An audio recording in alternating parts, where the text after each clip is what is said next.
ಬಾಗ್ಪತ್ನಲ್ಲಿ ಜಿಲ್ಲಾ ಮ್ಯಾಜಿಸ್ಟ್ರೇಟ್ ನೇತೃತ್ವದ ಸಭೆಗೆ ಲಂಗೂರ್ ಎಂಟ್ರಿ. ಅಧಿಕಾರಿಗಳ ಮೇಜಿನ ಮೇಲೆ ಹತ್ತಿ ಕುಳಿತ ಅತಿಥಿಯಿಂದ ಎಲ್ಲರೂ ಅಚ್ಚರಿ.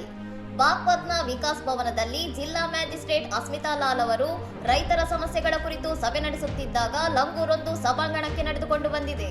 ಸ್ಥಳೀಯವಾಗಿ ಮಾತ್ರಿ ಎಂದು ಕರೆಯಲ್ಪಡುವ ಈ ಲಂಗೂರ್ ಸಮ್ಮೇಳನ ಕೊಠಡಿಯೊಳಗೆ ನುಗ್ಗಿ ಸೀದಾ ಜಿಲ್ಲಾ ಮ್ಯಾಜಿಸ್ಟ್ರೇಟ್ ಅಸ್ಮಿತಾ ಲಾಲ್ ಅವರ ಮೇಜಿನ ಮೇಲೆ ಹತ್ತಿ ಕುಳಿತಿದೆ.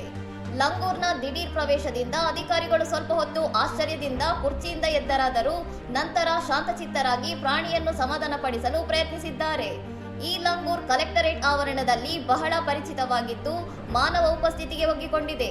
ಇದುವರೆಗೂ ಯಾರಿಗೂ ಯಾವುದೇ ಹಾನಿ ಮಾಡಿಲ್ಲ ಎಂದು ಅಧಿಕಾರಿಗಳು ತಿಳಿಸಿದ್ದಾರೆ. ಸಭೆಯಲ್ಲಿದ್ದ ಎಸ್ಪಿ ಸೂರಜ್ ರೈ ಹಾಗೂ ರೈತರೆಲ್ಲರೂ ಲಂಗೂರ್ನ ಈ ವಿಚಿತ್ರ ನಡೆ ಕಂಡು ನಗೆಗಡಲಲ್ಲಿ ತೇಲಿದ್ದು ಈ ವಿಡಿಯೋ ಈಗ ಸಾಮಾಜಿಕ ಜಾಲತಾಣಗಳಲ್ಲಿ ಭಾರಿ ವೈರಲ್ ಆಗಿದೆ.